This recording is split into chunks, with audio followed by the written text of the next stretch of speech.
Once a Remainer, always a Remainer. Keir Starmer is planning to sell Britain out to the EU. We get Alistair Heath's horrified take on the government's plan for closer alignment with Brussels despite Brexit. We have regulated ourselves to death. We have taxed ourselves to death. We've chased away millionaires and billionaires in their hundreds, if not tens of thousands when it comes to millionaires. We've just told people, don't come here if you want to make money. We don't like rich people. We will tax you. You know, Labour's introducing a mansion tax. You know, we've done all this kind of stuff. It is completely nuts. Right? We should be a country that attracts capital and rewards hard work and innovation. That's how you get economic growth, not by rejoining the EU. It's an absurdity. It's a lie. It's delusion. You know, it's cowardice. Yeah. And it smacks of a complete lack of imagination. Good day and welcome to the British Report. Imagine, if you will, a political earthquake so massive it makes the white cliffs of Dover look like they are made of jelly. We are witnessing the absolute televised disintegration of the Keir Starmer premiership in real time. Just moments ago, a staggering 523 members of parliament, a cross-party coalition that looks less like a government and more like a mutiny, officially triggered a vote of no confidence. The atmosphere in Westminster is not just tense, it is radioactive. The Prime Minister didn't just lose his cool, he reportedly erupted in a scene so chaotic that staff were seen fleeing number 10 to avoid the fallout. But the real kicker, King Charles has reportedly been kept fully briefed on what is being called the ultimate Brexit betrayal. This isn't just a bad day at the office for Sir Keir, this is a total scorched earth destruction of his authority. The secret is out. Starmer has been plotting a backdoor return to EU control and the country has just hit the emergency stop button. Quick favour, if you are loving this, hit that subscribe button. Over 92% of viewers haven't yet. It is free, takes a second and means the world to us. Thanks.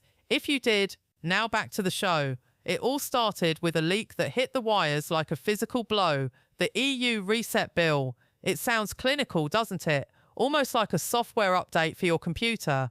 But this isn't an update. It's a total format of the British Constitution. This bill, expected to be tabled in Parliament this spring, would effectively allow Brussels to change British laws without us having so much as a seat at the table. We are talking about food standards, animal welfare and pesticide use being dictated by unelected bureaucrats in Belgium once again. It is a process known as dynamic alignment, which is just a fancy focus group term for doing exactly what you're told. For the first time since we left the EU, MPs are being asked to surrender the sovereign right to make our own laws. It is a pay-to-play scheme where Britain pays the bill and Brussels plays the tune. The reaction from the opposition has been surgical. Reform UK Deputy Leader Richard Tice didn't mince words, calling it a blatant effort to overturn the democratic will of 17.4 million people. And he's right to be furious. Starmer's Remainers are essentially trying to put Britain back under the thumb of EU rules, taxes and costs. The Prime Minister told Laura Quentsberg on Sunday that he's already taken the sovereign decision to align more closely. But here's the rub. Who gave him the mandate? Certainly not the electorate, who were promised a reset, not a reversal. It's like a landlord coming into your house and telling you that although you've paid off the mortgage, the previous owner still gets to decide what colour you paint your living room. While the Prime Minister is in Paris today with all those EU leaders, are you concerned that he's going to use that time not so much to talk about Ukraine, but to deepen our links to the European Union ever more? The Guardian is reporting today that there could be a vote in the Commons later this year on getting further and further and further back into bed with the European Union. Brexit by the back door? Well, let's do what we can to make sure we maintain a good relationship with the countries that are next to us, in Europe most of all. But that doesn't mean following all their rules and being run by them. That was the reason why we left in 2016. And what this shows, if it is true, is that Keir Starmer's got no ideas for what to do with the country. And so he's just taking us backwards. No vision for the future, no economic plan. I mean, I'm on a high street today, letting them know that we back business. What's Labour doing?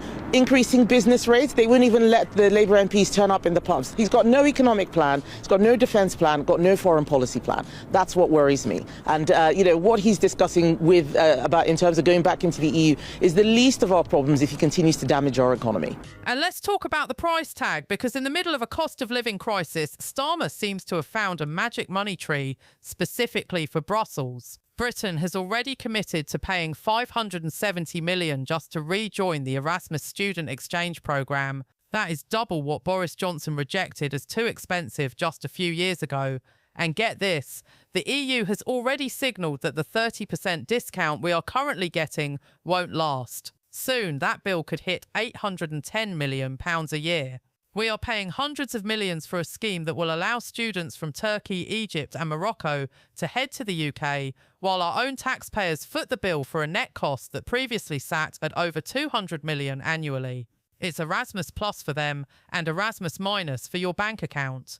The betrayal goes even deeper than student exchanges and food standards. While Starmer was busy trying to court Brussels, he was also accused of compromising national security in the Indian Ocean. The transfer of sovereignty of the Chagos Islands to Mauritius has sent shockwaves through the intelligence community. Despite the 99-year lease on the Diego Garcia military base, critics, including senior Tories and figures in Washington, warn that we have just handed a strategic gateway to a nation with increasingly close ties to Beijing. US Secretary of State Marco Rubio hasn't been quiet about it, and neither has the British public. It's becoming a recurring theme. Starmer gives away sovereignty, pays for the privilege and expects a round of applause. Inside the House of Commons, the temperature has reached boiling point. The Prime Minister's mission of growth has hit a brick wall made of his own policy documents. Even Labour backbenchers are starting to sweat as they look at the polling. The More in Common data from early 2026 shows a palpable loathing for the current leadership, with Reform UK surging to record levels. When 523 MPs decide they can no longer support you, it's not a fringe rebellion, it's a national emergency. Starmer's response has been to double down, insisting that all international agreements involve shared rules. But there's a difference between a shared rule and a surrender, and the British public knows exactly which one this is. Let's look at the dynamic alignment through the eyes of someone actually affected by it. Richard Wheeler, a dairy farmer from Worcestershire, summed up the sentiment perfectly. He says farmers are willing to deal with paperwork if it means maintaining higher British standards. But Starmer's plan is a precursor for allowing lower quality food into the country that doesn't adhere to our regulations. It's trickery of incompetence. The Prime Minister is using the excuse that Brexit isn't working to drag us back to the EU with no mandate and no seat at the table. He wants us to be rule takers, essentially turning the United Kingdom into a giant satellite state of the European project. The suspense is building as we wait for the King's next move. While the monarch remains constitutionally neutral, the sheer scale of the parliamentary collapse, 523 MPs, means he cannot ignore the instability. Sources close to the palace suggest that the nuclear option of dissolving parliament is being discussed if the government cannot command a majority. Imagine that. A general election triggered not by a planned cycle, but by a total rejection of a prime minister who tried to unpick Brexit in the dark. The markets are reacting with their usual brutality, the pound is volatile, and investors are looking at the EU reset bill as a sign that Britain is no longer a sovereign actor, but a confused passenger. Transitions are always messy, but this is a total breakdown. Starmer's attempt to reset relations has resulted in a reset of his own career. He's caught between a rock and a hard place. The EU wants more money and more control, while the British public wants more freedom and lower bills. You cannot have both. By trying to please the Europhiles in his own party, he has alienated the millions of voters in the Red Wall who lent him their vote on the promise that he wouldn't turn back the clock. The clock hasn't just been turned back, it's been smashed. 5 days in and the Prime Minister's great New Year reset has already been plunged into total chaos. He was out of the loop on Venezuela. He's welcomed an anti-Semite into the country. And although the PM says he's going to keep his job, there are already plots to bring him down. He predicted that he would still be in the job in 1 year's time. Do we agree with that New Year's prediction? I just think it's so funny. I know. That is the height of your aspiration. Imagine bringing home a deadbeat to meet your parents and they say, how are things going career-wise? I believe I will still be in this job in 1 year's time. The betrayal narrative is sticking because it feels authentic.